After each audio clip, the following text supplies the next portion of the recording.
Hi, everybody. This is Marty Watts with America Talk It Up, and I'm with my co host, Ed Nunes. And we're going live today on Facebook, and I imagine Facebook today. And of course, you'll be able to watch us on YouTube, and we'll probably have this show up on Comcast 26 this week or next week. But, Ed, welcome to the show. Thanks, Marty. I just finished the sports desk about a half hour before. So back-to-back shows. I had Highland head coach Justin Woody, the boys basketball coach. He's also the dean of students over there. And he told us about online learning, the effects of online learning, some really important stuff. So yes, thanks for the invite. So that's a good subject. I've heard rumors from a lot of coaches and teachers that we have close to 20,000 students, maybe AWOL. They don't know what's going on with their online learning. What's your thoughts on that right now, Ed? Well, Coach Woody, again, who's the dean of students over there, said 67% of students at Highland are AWOL or missing. And so we talked about that. And I remember telling you this at the Highland High School, I was a social learner, right? I learned from other people. There's times that presentations would take place and I'd say to myself, don't call on me because I didn't know that, but I'd learn from other people. And so I think one of the things that Coach Woody made a point of was saying that he said this, and I've talked to some other coaches too, Jeremy Maupin, Will Benjamin out of Las Cruces. It's very hard, Richard Tripp, the athletic director of West Las Vegas, it's very hard for kids not to be in that structured learning system. I was a guy that needed to be in front of teachers. And remember, Highland High has some unique challenges there that other schools may not, right? They're working as hard as they can over there. But I think right now, the online learning, you mentioned how many kids were AWOL. Coach Woody said 67% of students at Highland are AWOL. They can't be accounted for. So we're talking about it, and we hope there's a way in January the kids can get back to school. And they need to be back in school. We know that. We also know we're in the middle of a pandemic, but some vaccines are on the way. I think some good news is around the horizon. We just don't know how quick the vaccines will come and who will get them, things like that. But I think there's some good news, but we're definitely advocates. You are too. Kids need to be in school. We know that. So here's some good news. I went online a couple of days ago, and I'm not crazy about the NEA, the National Education Association Union. I'm not crazy about them. I think they have too much power, but they did say something that I did agree with them. They're saying maybe the teachers under 55 should be getting the vaccine right now. So that would make it easy for parents to send their kids back to school. And maybe anybody over 55, they can option if they want to come in or not. And I think that is a good idea, Ed. We talked about it last time we did this show. I do believe maybe the teachers should get priority of the vaccine. There's got to be, how many teachers are there in the state of New Mexico? 10,000? I'm not sure the number, but here's the only other issue I see with that is there's the anti-vaxxers that we talked about last week. There's some people that are nervous because they're not sure about the side effects yet. And there's some people that have already gotten it. There's been one guy said he got the sweats and chills and he didn't feel good for a day. But again, remember, you're injecting something in your immune system is not used to having that vaccine. So your immune system, depending on who you are, may react differently. But I don't think you're wrong about that. But that's coming from somebody that says that I don't think you can mandate, like President-elect Biden said he wanted to mandate or have 100 days with masks. Some people are going to say, I don't want to wear masks. Some people are going to say, I don't want to take a vaccine.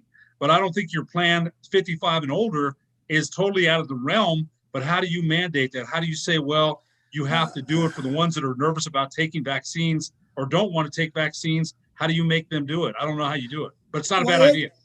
I went up to a medical science magazine 2 days ago, and they're saying on this vaccine, the side effects are no worse than what they've been given out for flu for the last 10 years. So they say it's as safe as taking those flu shots. There are going to be people who will have different reaction. You're right. Some people, especially people who have high allergies, maybe they don't take it. But I'm telling you right now, we've got to get the kids back to school in the classroom. I'm just telling you, Ed, it doesn't make sense to have all these people go AWOL. And the coach from Highland's right. They've got to get back for social learning. So I got to believe this is an issue that we've really got to take effect in January. And I hope the governor will listen to this a podcast and understand kids got to get back. And if we can give these vaccines safely to these teachers, I don't believe the side effects are that. If some teacher has allergies or other things, maybe they don't take it. But I'm telling you, Ed, it's more important to get the kids back, don't you think? Look, probably chances are the governor won't listen to this, and she has her own team around her. And again, I did say I agree with everything she's done. She's in the middle of a global pandemic. The president, the mayors of governors, this is tough times to make decisions that affect thousands of people, right? And so I definitely agree that they need to be back in school. But here's what I think they're thinking of as to reasons maybe they can't, is the liability. I think that's the only thing I can come up with. They're worried about, that's the thing in athletics. In California, they shut down sports. And one kid said his dad was a superintendent on the sports thing. And they asked him why is sports shut down? And he said liability. They're worried about getting sued if somebody gets the virus and they're going to get sued. So I think there's liability issues that do play into that. Remember that. It's not just as easy as saying, let's do it. There's things you have to consider when you're at that level. You know that. So I'm not saying you're wrong either. I'm not saying you're wrong, but there has to be, hopefully those vaccines, maybe they can get it. I don't know. I know that when it's my turn, look, sports has been shut down at ProView since last March, right? We do our shows. Steve Davis has done a wonderful job of keeping things, moving and humming, right? And I look forward to that day that when, hey, we're ready to go again on the field. I'm raring to go right now, but it has to be where I feel safe right now. I don't. But when that time happens, I'll be raring to go. But to your point, of course the kids need to be in school. But I'm just telling you, it's not just go and go to school tomorrow. There's other issues, and that they have to consider. The liability is a huge one, huge issue. Well, I don't buy that, Ed, because we have Speedy Faith, who's the coach in Denver City, Texas. That's 32 miles from Lovington. The famous coach. Yeah, I remember Speedy Faith. Yeah. Now, he's the coach and teacher in Denver City. He commutes from Lovington across the line. And then I've talked to the head athletic director and football coach in Henrietta, Oklahoma, and all those kids are in school. Now, they've only had 3 positives in all of Henrietta high school and grade school. Only 3, and those kids went home and came back. They've only had 1 teacher that's tested positive. Now, Speedy says there's been no positives in Denver City, Texas, and other cities. Now, we know that El Paso's having problems, but what I'm saying is that they are doing classes. They have classrooms where they only have 6 people apart. They're a lot smaller. Now, maybe in these smaller towns, you can get away with it because of the size of the classes and the people, but other states are doing this, and they're not. It's no big. Nobody's died, but they did say. Speedy did say on ESPN radio that any teacher could opt out. They wanted to. I mean, if they didn't want to come, they would opt out. But nobody's done that in Texas, especially in Denver City, Texas. Now, obviously, that's a little town, but right down to 30 miles away, Lovington's shut down. And Hobbs, New Mexico is shut down. I was going to tell you this again. Okay, I'm not saying again. I don't disagree with you, but not every size fits one size, and you know that. Now, that one of the arguments, and I had Carol Wright on from the Restaurant Association on my radio show on Sunday, and she, kind of opened my eyes as far as the spread of coronavirus inside restaurants. Right, 1.43% inside restaurants spread, 74% spread in households. So Carol Wright was a great interview, it really was. But now I started thinking about it. Now, it's not enough to sit there. It's not, Marty. It's not. It's not enough to sit there and say the governor hates business. What the heck would she hate business for? Why? That's part of what the state does economically. There's some business people that backed her run for governor. She wants to run for re-election. We'll see how that goes. But sooner or later, and this is just my opinion, politically, she has to start scoring some political points on the board with people that are not so happy with her right now. Now, she wants to do it from a health standpoint, and some of that I get, some of it I don't, but I'm not the one making that decision. But here's what I'm thinking. Maybe she sees it and says, look, we have some other states. What's their model? Can we use that here in New Mexico? Because my opinion is this. She can't keep shutting down. I don't know how that's going to keep going if she wants to, again, run for re-election in 2022. 2021 is just around the corner. So it's political suicide to keep, in my opinion. Now, I guess the numbers at one time or about a month ago, were 3,600 cases we had here. They've gone down, and I understand some of what she's trying to do on the health end. But if you keep doing that to businesses and shutting and closing and shutting, where are we going to be economically? So in my opinion, she has to try to score some political points on the board if she can. If she keeps doing that, and again, that's what she's done. She's been a numbers governor. I told you that. We'll have to see how that plays out, because I don't think you can keep going on the way it is now. And remember, vaccines are around the corner, right? Some hope is around the corner. So I would think that she's going to take a different look. I would think. I don't know, though, because I'm not her. So here's my story. Our state's one of the highest percentage of government employees. Most people are getting a friggin' paycheck because they're on the government salary. State government employees, city employees, federal government employees, Los Alamos Labs, they're not hurting. They're all getting a paycheck, okay? What about the contractors, the small business owners, people like ProView Network? We don't have government supplement. We're trying to, obviously the state is helping us out. I will give her credit that state recovery fund is good. And she is giving out grants this month. Those are all positive things. But remember, Ed, not everybody has I'm getting a Social Security. I have some income coming in, but I've earned it. But what I'm saying to you, Ed, people are hurting out there. And I don't want to tell you, I just had another call yesterday. Another contractor went out of business. They don't have any business. They had to lay off 100 employees. One guy last week laid off 30. His son was the owner, was running the company. He had to lay off his son. His wife is pregnant, but they're not getting government paycheck. Now, here's my point, Ed. Nobody in state government. Now I have, and maybe I'm wrong, and if you could prove me wrong, nobody's taken a state a cut in their salary.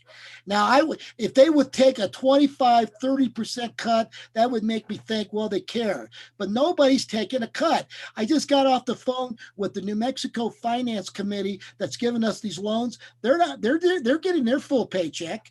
And so that's what's telling me. And, you had Carol Wright on. She must have told you these restaurants are on their last leg, some of them. Am I right? She did. And it's hurting. And, yeah. But let me say a little something here, though. It shouldn't be a war on government either, Marty. You know what? And you know what? You're talking to a government employee who served 30 years, and I served darn well. So it shouldn't just be a war on government employees either. Remember that. So, and we got to be careful about that. But they're getting a paycheck. Wait a sec. Let me finish. It can't be just one or the other. I understand what you're saying. My brother's in business. There's a bunch of people. My other friend, Richard Tanous, owns Jersey Jacks at UNMH. He's in business. I know a lot of business people too, so I get what you're saying.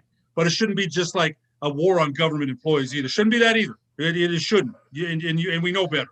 But I hear what you're saying. I'm not saying I don't get what you're saying. But it shouldn't be like that. Yeah, it shouldn't be like that.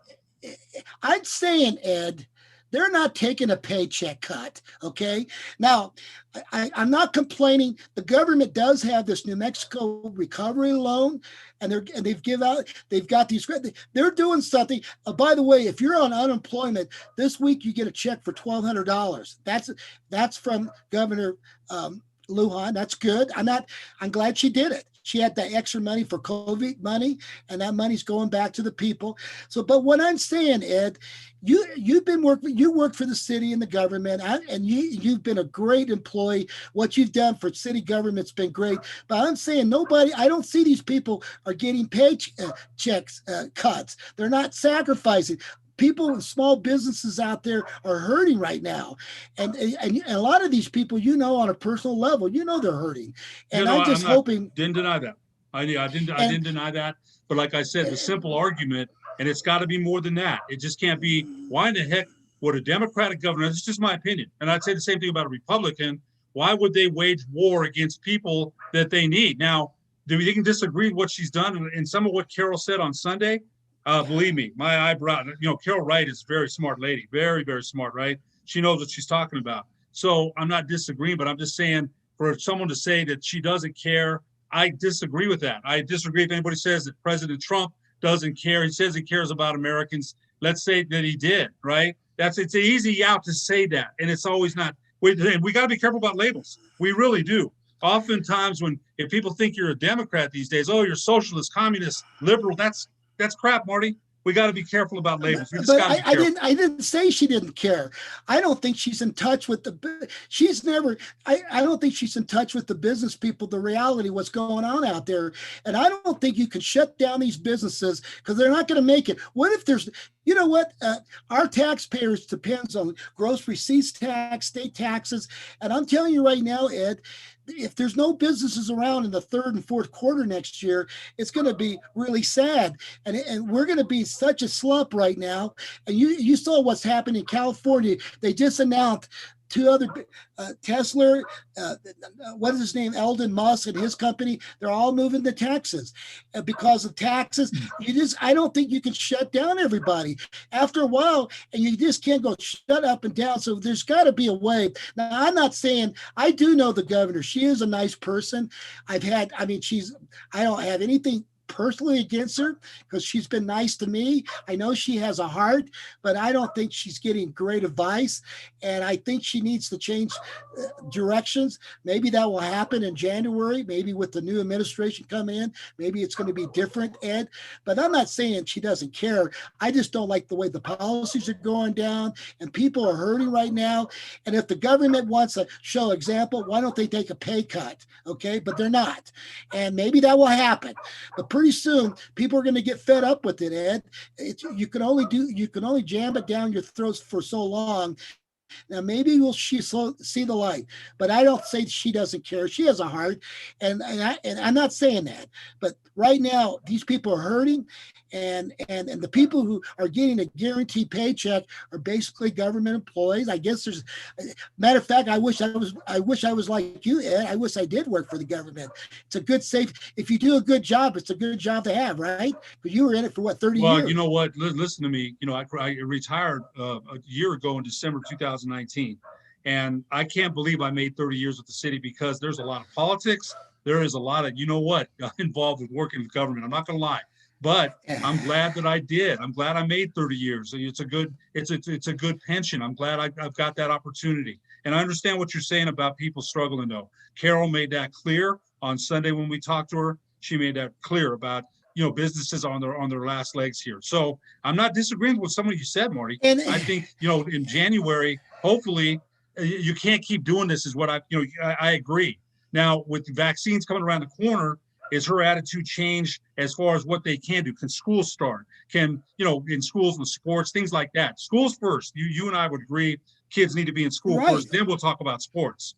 But restaurants and businesses, that's the backbone. Small businesses are the backbone of that. You know, the oil and gas is down, right? Oil and gas revenue is down. So we need the revenue from small businesses. And some of them, I read an article, this was on Fox News the other day, New York restaurants that have been in business for centuries have had to shutter, right? And when you hear that and you read that, you're like, oh my goodness. Okay, so what can be done now? We got some hope around the corner. What can be done to get these people back on their feet and surviving and thriving? So I'm not disagreeing with you there. I'm not. Well, and you know, Ed, the contractors that I know personally here in New Mexico, the ones who are surviving, has government contracts. I know one guy has a contract with the Pueblo Indians, and that's going to keep him alive for 2021. But the ones who went down didn't have those contracts. So if you've got a federal contract for building as a contractor or a city, that's golden. But right now, Ed, I just don't think we can continue this path. And I hope in the next 30 days, we'll see a different direction because we can't, if we continue this path, there won't be any revenue coming in. Some of these businesses are not going to come back, especially some of these restaurants. And the only restaurant chains that can survive are the national chains, you know, the Applebee's, Chili's, these companies that has national money, but the small local restaurants, they're hurting really bad. And so I'm glad you had Carol on the show. She probably opened some eyes on you, and she did the same with me. So I'm glad you had her on. So it was positive. Must have been a really good radio show. No, you know what? I have all the respect in the world for I may be a Democrat, but that doesn't mean I don't sit there and I'm conservative in some ways. And Carol, I think, really opened up my mind as far as what she was saying about restaurants, businesses, people that make payrolls that have to make these kind of decisions. So yes, people are hurting, and hopefully the feds get something going, a deal going, a stimulus package. and then the legislative sessions starts in January here in New Mexico, and that has to be a focus. Small businesses has to be a focus of this session, right? It has to be. There's no question. So I would think things are going to hopefully start turning around. And I know what you're saying, what Carol said, some of these restaurants are on their definite last legs. I understand that. And you're right, Marty. And some of what you're saying, I disagree about the government part. I understand people are upset about that, but you know what? Just to let you know, I got laid off from a government job, and I remember getting laid off because I was the first one of the first ones, last ones to get hired, first ones to go when there was a budget deficit. I was one of the first ones to get let go. So I've been through that.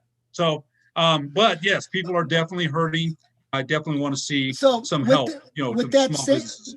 now with that saying, you've been laid off before. That's a good Yes. story.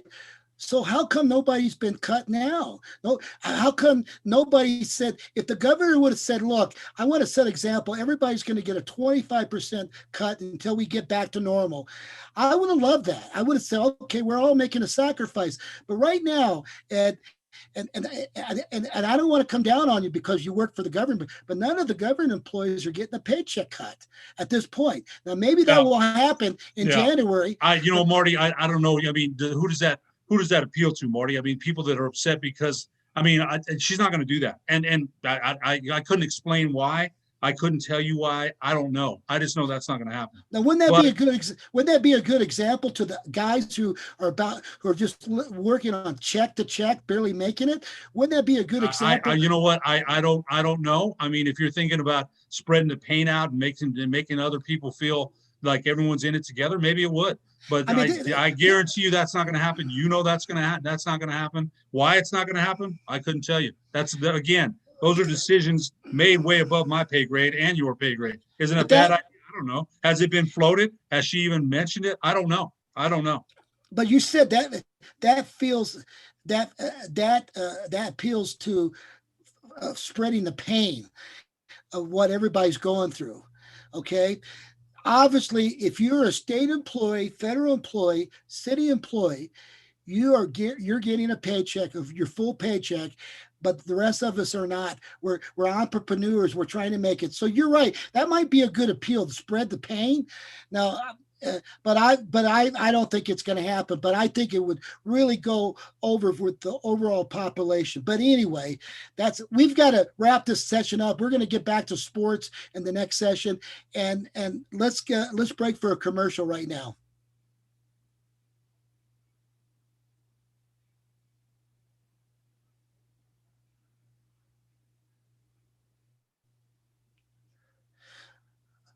Okay, are we back? Yes, it looks like we are. No commercial. All right, so let's get back. I want to say one of our sponsors is Everguard Roofing and Solar, and if you're looking for roofing and solar, please support those people. And talk about restaurants, Geckos, and these restaurants, the Artichoke Cafe, all these people who are trying to make it out there. I'm just telling you, support all these small businesses, like you said, Ed.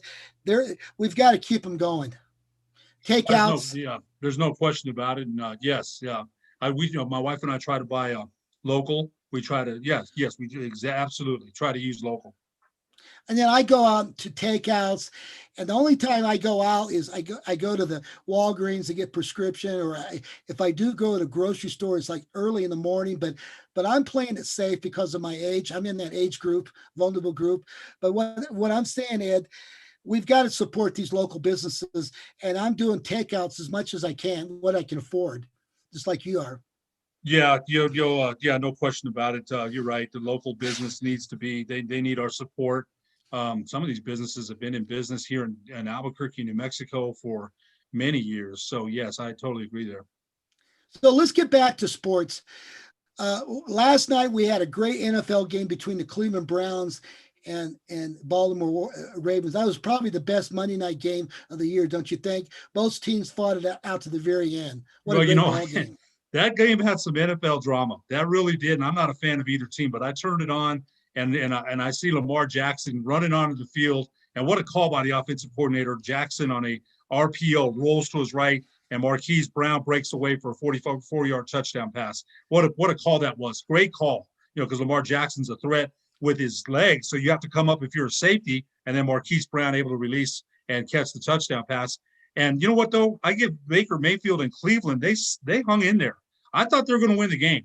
And, the drive that they had in the fourth quarter was the legendary drive. They had a great drive down the field, and then Baltimore just came back and answered it. And then Justin Tucker, who's almost automatic, a 55-yard field goal with 2 seconds left. That game had it all. That game was just a thrilling game. I really enjoyed watching it. You and I are Cowboy fans. I'll look in on other games, but that game there was one of the best games in the NFL. And I think Baltimore had been struggling a little bit, right? They'd had the coronavirus outbreak on the team, and that put them back at least 3 weeks. They had been struggling. So that's a big win for Baltimore. Big win for Baltimore last night. They had 20 players on COVID-19. It was pretty bad for them. Some of them couldn't practice for weeks. So, but let me tell you this. There's no doubt Baker Mayfield is a winner. I think he's a leader, and I think this game kind of cemented he's going to be a good quarterback. And and I believe the Browns are going to make the playoffs, and probably Baltimore. So it was great to see that the Browns are coming back. And talking about walk-ons, okay. Now, Baker Mayfield walked on at Texas Tech, and he was a 4-string quarterback. And by the time that season started, he started 7 games and led him to 5 victories. And then he got hurt, and then they didn't give him a scholarship back. And so he decides to leave Texas Tech and goes on and walks on at OU, where he was the 5th-string quarterback, and then eventually earns the job, okay, and wins the Heisman Trophy. And we have a similar story in Albuquerque. We have a kid. Now, the thing about Baker Mayfield, you have to admit, he has charisma. He's a leader. He might not be the greatest passer, greatest runner, but he has that leadership, that skill. People, they gravitate him. And we have a kid in Albuquerque, similar story. Isaiah Chavez from Rio Rancho High School walked on. When he started the season, he was the 6th-string quarterback. Then one quarterback goes down. Then he becomes the 5th-string quarterback. And then 2 weeks ago, he comes in at the end of the first half and goes in and leads the Lobos in a victory over Wyoming, stopping a 14-game losing streak, 20-game losing streak in the Mountain West. And then last Saturday night, he had a hell of a game. I think he passed for 196 yards, rushed for 97 yards. He was voted the MVP of the Player of the Week for the Mountain West Conference. It's the first true freshman walk-on to win that award. And the last time a Lobo quarterback to be Player of the Week in the Mountain West was 2007, Ed. And it's kind of like a Baker Mayfield story. The kid has the it factor. There's something about that kid, Ed, that's a leader. He might not be the greatest thrower or the greatest runner, but he rallied that team to 2 victories. And if he never plays a down ever again for the Lobos, he becomes a local legend in high school Lobo sports. Don't you think, Ed? Well, he was the Gatorade Player of the Year last year at Rio Rancho. He had a fine. They come up short in the championship game. They lost, but Isaiah Chavez, and I think one of the things, it's an unlikely story, right? It's an unlikely story because you mentioned, now he's the 5th-string quarterback, and Brant Hughes tore his labrum. He's out, right? Tabaka Tuioti, concussions. He's out. Trey Hall. He's out. Connor Ganal. He's out. And you go to your 5th-string quarterback, right? 5th string. Now, and I think one of the things that you mentioned, as far as skill set with those other quarterbacks, no, he's not their best option. He's not. But as far as that it factor, what you'll see on 3rd and 2, he leans the shoulder in and gets that extra yard. He fights for those extra yards, right? He makes a lot of the right reads on the option. He's not the greatest passer, but he makes the big chunk play, right? He makes the play when you need it. And I'll tell you, the next year, now, I don't know, they said Tabaka Tuioti's coming back. I'm kind of surprised about that. He's had 3 concussions, and he's been in the program since 2015. I love the kid. I think he's a great quarterback. But I'd be surprised, to be honest. We'll see. I'd love to see him come back, but Brant Hughes, the 2 torn labrums, is he coming back? I think he's a very good quarterback. I think, maybe pure passer, he might be the best of them. Connor Ganal's coming back. Trey Hall will be back. But are you going to tell me this kid, Isaiah Chavez, isn't going to get 8 to 10 snaps a game with some kind of package? You're not going to put him in? And Coach Gonzalez said that. He's a walk-on now, right? He earned a scholarship, he said, and he did. And so you're going to tell me this kid, again, when I see this kid, and we're about New Mexico. Rocky Long, when he coached here, how many New Mexico kids did he have? A whole bunch, right? A whole bunch. And so we're about New Mexico. And I think you mentioned that it factor to me is huge. Now, skill wise, he's not their best guy. No, he's not. But that leadership factor, like you said about Baker Mayfield is one cocky, one cocky guy. But this kid, He is. but this But kid's cocky. But no, he is. But you know what? He produced, man. And when he scores, he's shooting the six guns, right? He's doing the body bumps. I'm like, you know what? I fell asleep the last 2 minutes against Wyoming. This one here, I was wide awake. I got a little bit nervous when Fresno State went and scored. They scored down when Lobos did. But then Bobby Cole, the junior running back, that guy is something else. Brandon Shook. I'll tell you, and I think one of the things about the game too is how many times they sacked the Fresno State quarterback? 9 times, right? 9 times. And every time he threw, they hit him. And that was vintage Rocky Long. Remember, the defense, he was only able to put in how many percentage of the package? About 25%, right? And as the season went on, you saw the defense get better. So I think winning 2 games to end the season definitely has me. I can't wait till next year till I go to University Stadium and watch them in person. So I think it gave the Lobos some good momentum. And you mentioned that Isaiah Chavez kid. I can't wait to see in spring football how that's all going to play out. So last fall, when Ciebla was playing Rio Rancho, I decided to go up to Rio Rancho practice. It was on a Wednesday afternoon, the week of the Ciebla game. That's always a big game for Rio Rancho, Ciebla versus Rio Rancho. Oh, big rivalry. And I went to practice, and I have a good relationship with Coach Howell, who's now the safety coach for the Lobos, but he was the head coach last year. And I went to practice, and I went there and I sat on the sideline with Coach Howell and some of the coaches, and they brought, and then Isaiah Chavez comes out to the sideline, and you could tell the players, he was a little cocky. He says, we're going to win. We're going to beat Ciebla. And now listen what I'm going to say. And you could tell not one kid said, it was like silent in the huddle. The kid's a leader. And you could tell this kid has leadership skills. And I was really impressed. And that was last year. I had no idea he was going to be a walk-on, go to UNM, but I was impressed with his ability to do that. And it didn't surprise me about you talking about, to be a leader, you got to, when I say cocky, you have to feel confident that you can take your team down the field and score anytime on the field. And that's Isaiah Chavez. That's a Baker Mayfield. Some coaches, some kids have it. And I agree with you. Now, the last time a great Hispanic quarterback that led the Lobos was Stan the Man Quintana from Santa Fe High School. And he came on to the Lobos and turned that program around, and they won the Western Athletic Conference back then. Remember Stan the Man Quintana, Ed? Yeah, he's a little bit before my time, and of course I know the name. And I always said if there was a young kid, a Hispanic kid that is a local kid that grew up with the boys in the Valley, he would be a local hero if he could turn the Lobos around. And I think we have it in him. Now, if this kid never plays it down again, he still goes down as a local hero for what he did for those 2 games, Ed. But you're right. He doesn't have probably the skill set of these other quarterbacks, but do they have the will to win like he does? And you're right. There was a couple 3rd downs and 4s, 3rd downs and 2. And guess who got the first down and put his head in there and made it happen? It was Isaiah Chavez. Yeah, sure will there as far, and that's what I love about that kid. I've been a Lobo fan since 1970. So that's a long time. And sometimes it's hard to be a Lobo football fan. It is, even in the best of times, that, but I've never given up on them, never. So when I saw him get those first downs and lean that, oh man, I loved it. I mean, that's what I mean. Okay, Tabaka Tuioti probably has the best skill set, right? There's no question. But there was a question about him last year when they asked him to go in the game, and he said no. I don't know if you remember. He said no. He didn't want to go in. Right, but they got over that, okay? And we got to move on.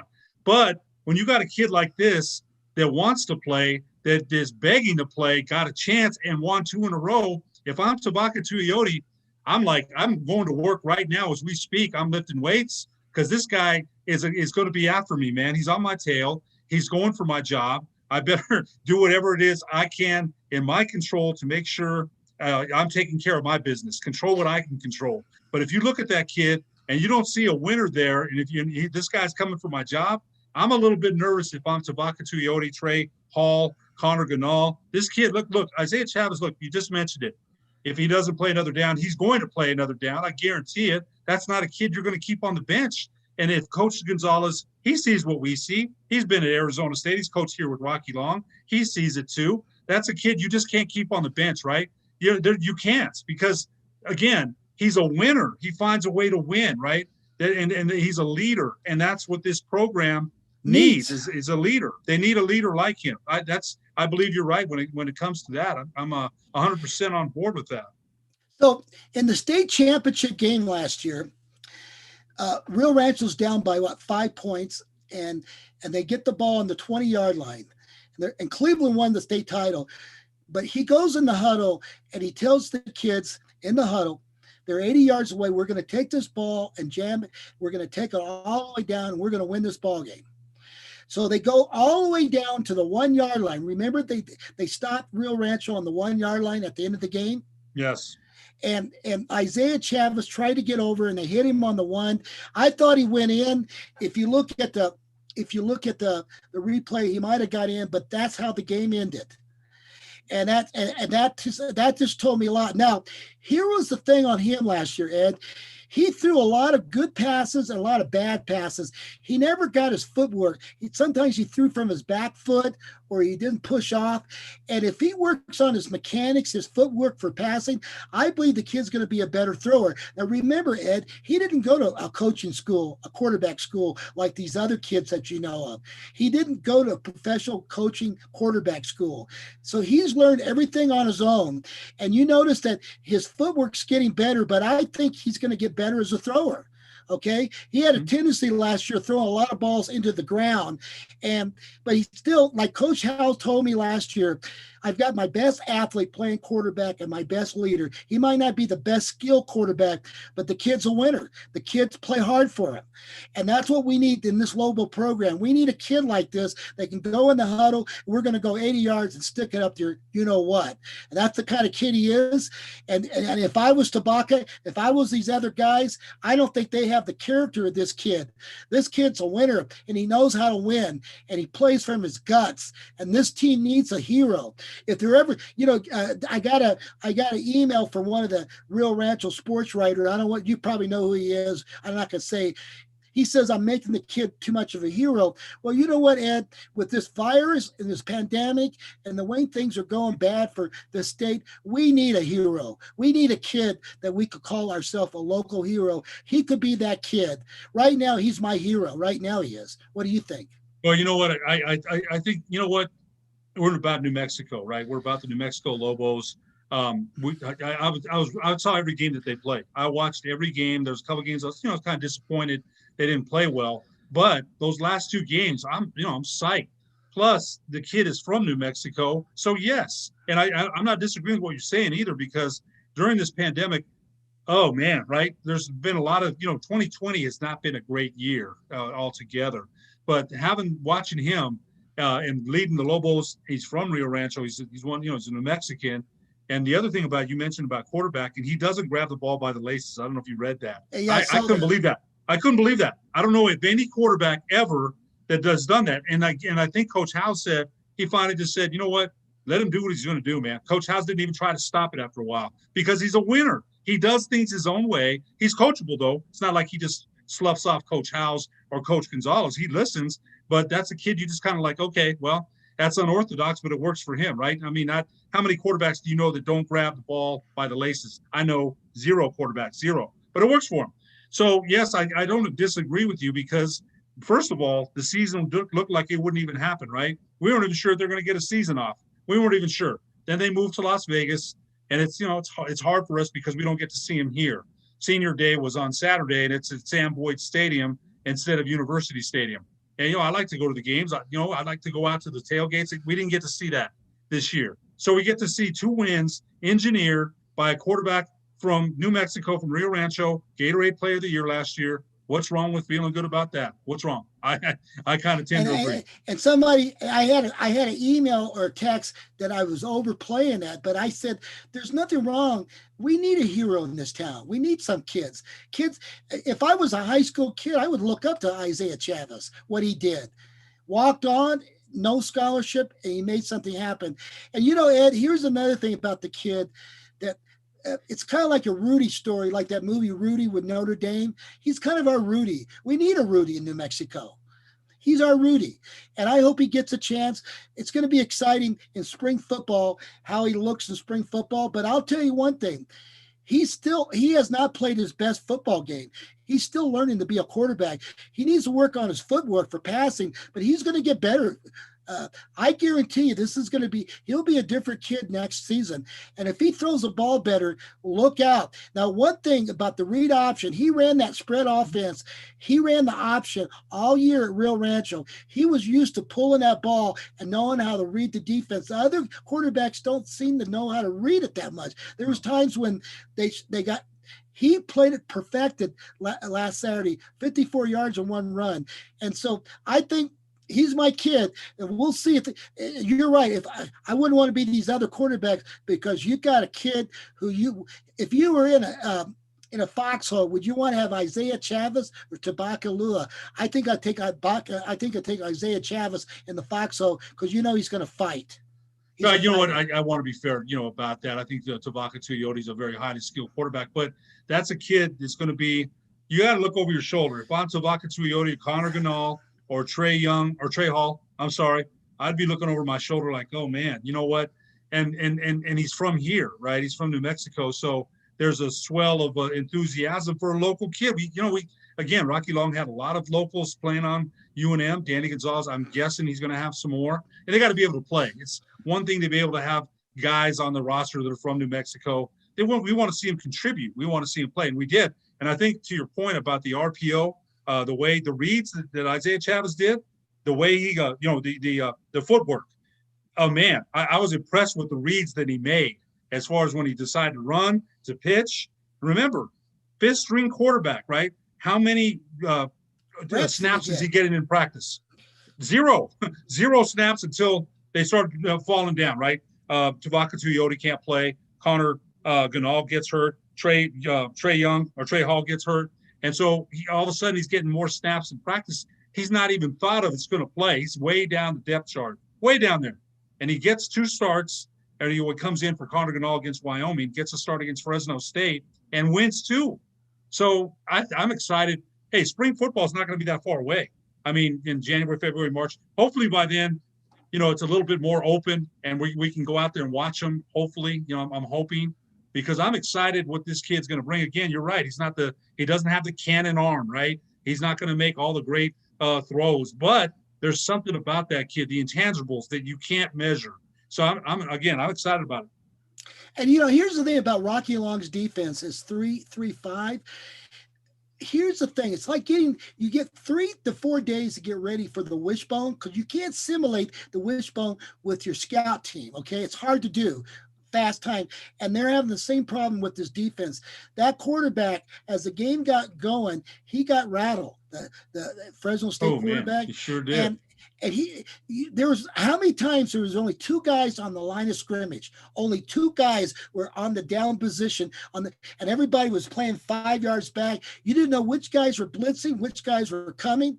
And I'm telling you right now, we had them so confused. You cannot simulate that in practice. I don't care how many times you see it on film, you don't know how to react. And we got to them. You said 8 or 9 sacks.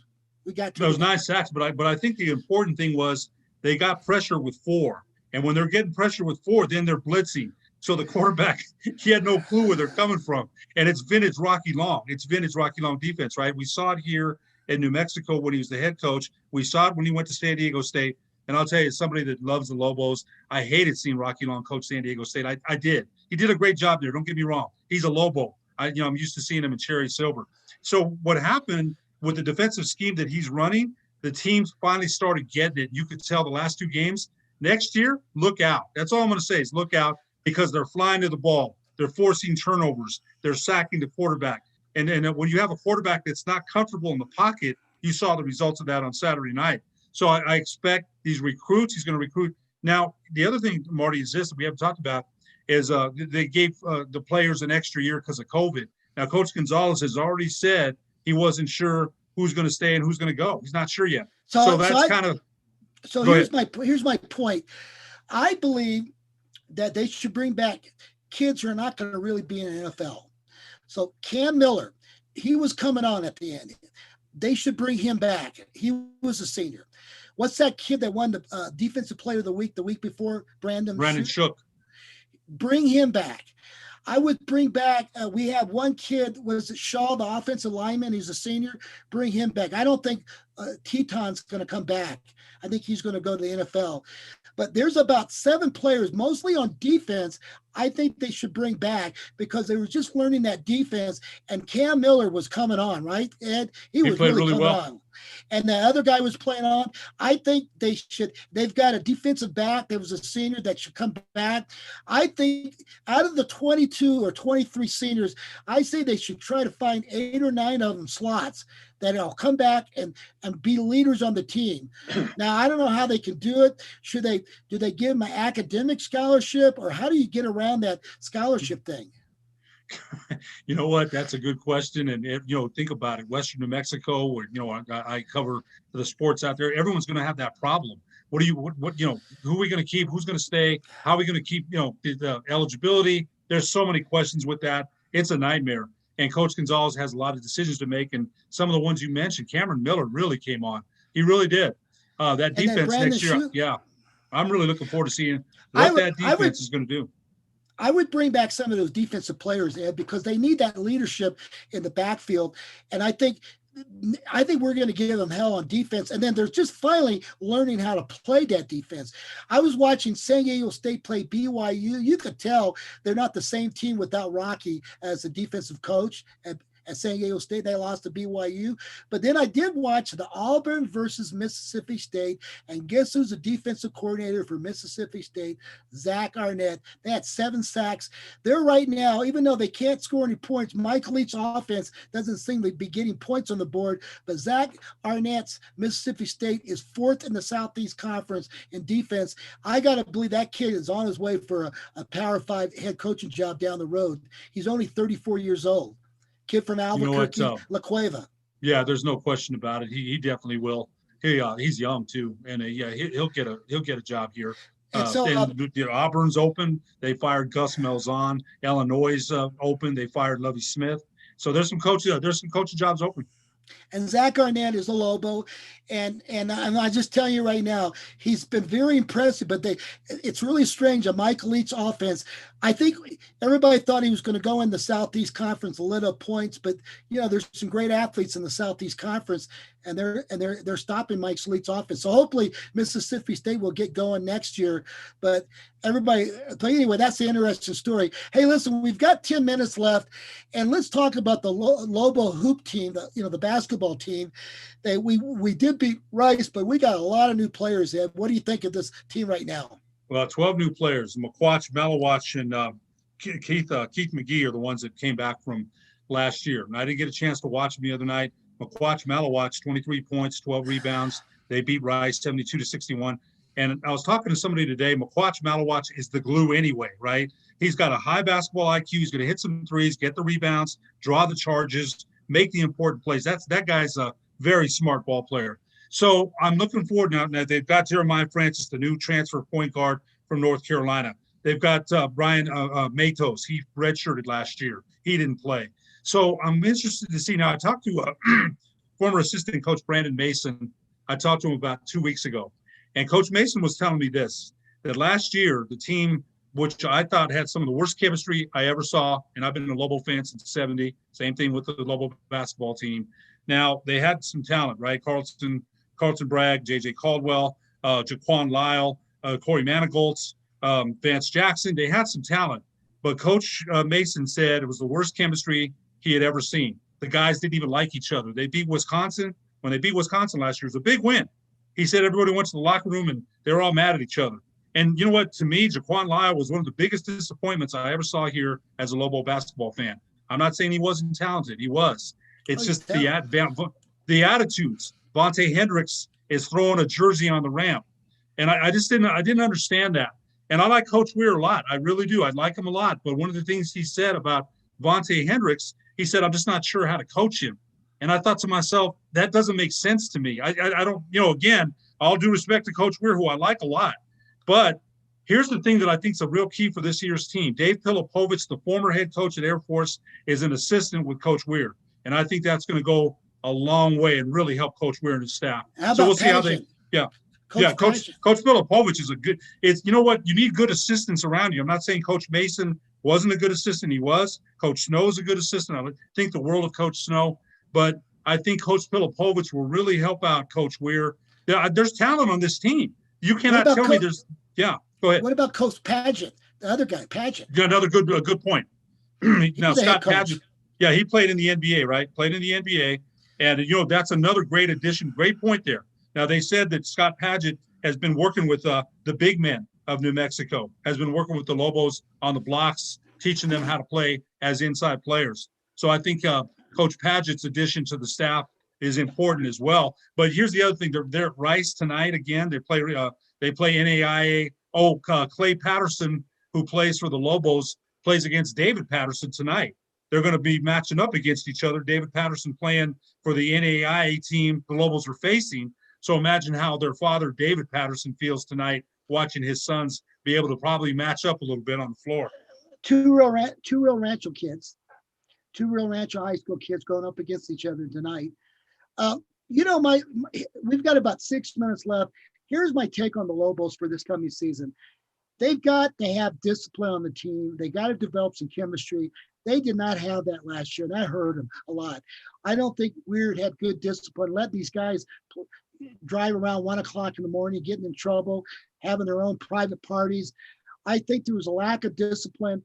And if he doesn't clamp down and give them some discipline and getting these kids focused, we can have a tough season. I hope these two coaches, and I really believe in that Air Force coach, he's a really good man, a tough guy. So maybe he brings in that discipline that we need, Ed. There used to be, when Coach Alford was here, and look, Steve Alford was a good coach here, right? You know, he had a lot of success. Now, Alford, the person, wasn't such a good guy. He wasn't. Him or Coach Neal. I always got the idea from both of them. They acted like they were lucky. We were lucky they're here. Really, that's the idea I got. Don't get me wrong. But Coach Steve Alford walks in, right? Walks into the pit. He's a Indiana Mr. Basketball. He's got a gold medal. Played for Coach Knight. Played in the NBA. Not wasn't a great pro, but he's got all four of those things. When he walks in, there's no question who's in charge. Zero question because of his pedigree, right? He comes in and people notice it. They notice it right away. Now, Coach Neal did not have that same success. He didn't. I really believe that when Cullen Neal left here, he turned his back on the program. I really believe that. Now, Coach Weir had success his first year with guys like Antono Jackson, Joe Ferdstinger. He had some guys that wanted to work Sam Logwood. They worked hard. He almost made the tournament. Remember, first year success. Since then, it hasn't been so good. Now, there's talent on this team. Coach Mason said he thought they'd struggle early, but they could be good later on. So let's see. Look, as much as I love Lobo football, I love Lobo basketball, Lobo baseball with Coach Birmingham. You know, we're Lobos. So let's hope, let's wait and see. Well, we'll see, but they definitely got to be more disciplined than they've been in the past. And let's see how it goes, Ed. It's going to be a tough year because the fans are not going to be able to watch them probably until maybe later in the year. Who knows where that's going to go. I sure hope we get some games at the pit. There's nothing better than going to a basketball game at the pit. It's still one of the great venues of all time for college basketball. Hopefully we'll experience that this year. It would be a great feeling if we can go to a game with 15,000 fans, Ed. It would be a great Well, do you remember experience. back in the day before the mezzanine, when the mezzanine was there, before the boxes came? People don't understand what a force the pit was, right? What a force it was. Greg Brown, the former Lobo great guard, told me the pit's worth 10 points before the game even starts. The Lobos are up 10-0. Now imagine being a referee, in that juncture and making a call against 18,000 people. I mean, back in the day, and they were, you know how the fans were back in the day. Yeah. My God, that was one of the toughest places to win. It really was. Now it's lost a little bit of that. It really has. And hopefully we can get some of that back. But Jeffrey Condolatia, who's a friend of mine, Jeffrey, he's on KKOB. He made a good point saying that they haven't done a good enough job of marketing to younger fans there about the power of the pit. A lot of these young kids could care less about history. You know that. You and I know the pit and we love it. So remember back, you don't remember this. Remember back in the 1970s, United States played an exhibition game against the Soviet Union in the pit. Do you remember that game? Right. You know what? You're not going to believe that I do, because Bob Cousy was coaching the USA, I believe. Right. Okay. Now, Daryl And Minifield was on the team, and Daryl right. Minifield and the fans were really mad that Cousy didn't let him play enough. I remember that. And remember in that game, the fans of the Soviet Union, one of the guys got rough or did something to an American player, and the game was sold out. That was back before they expanded the stadium to 18,000 seats. That was back in the regular, 14,000 seat, era, Right. And my friends and family members were watching that game on national television. It was on one of those stations. And one of the fans, it got so, they said it got so rowdy in the pit. I was there. The fans, so a bunch of fans came out and grabbed the Soviet Union. There was a fight or some kind of argument, and the place went crazy. And the Soviet coach says, "I don't want to play. These fans are nuts. These are the nuttest fans I've ever been in America." And that's when that pit reputation started, when that Soviet Union USA game. And boy, that place was so loud for USA, and the Soviet Union, they didn't know what they were facing. Well, no, again, I remember that game a lot because the fans were very upset that Daryl Minifield, who was a Lobo, didn't get as much time as they wanted. I remember a couple of fans, I was close to him, and Bob Cousy, again, was the coach of the USA. And a couple of the fans were like, "Cousy, we'll see you after the game," and things like that. Of course, they didn't do anything. But Lobo fans in the pit were rabid, man. When they had 19,000 against Las Vegas in 1976, I was at that game. There was fans in the aisles. And after that, the fire marshal said, "Never again." But I was there when they played Las Vegas in 1976. I was there when they played Georgetown in 1985 and gave Georgetown, #1 ranked Georgetown, all they wanted. That place used to be the Mecca, man, to watch basketball. And I hope we see that strength and power back.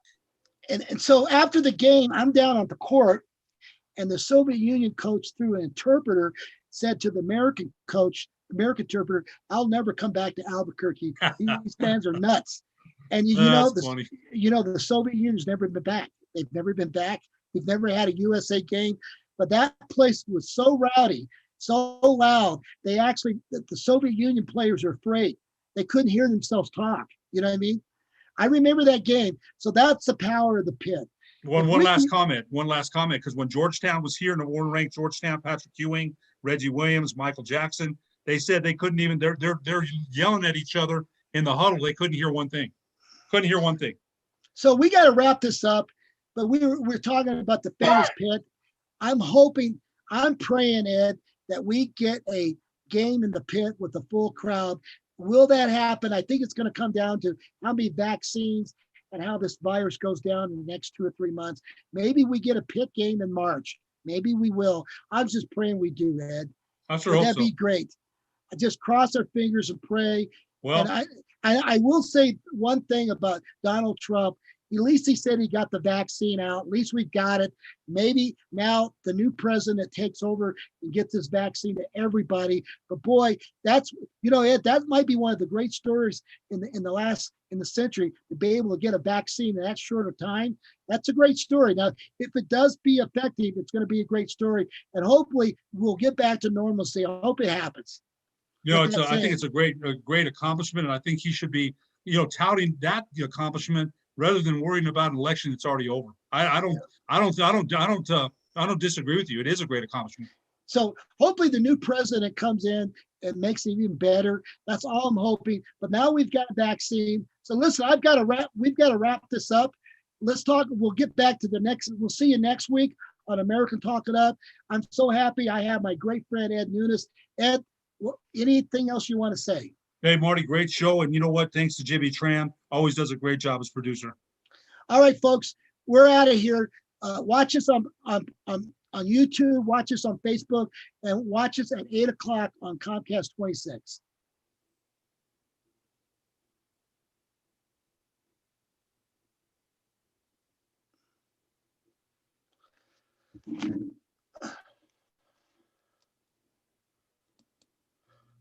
Okay.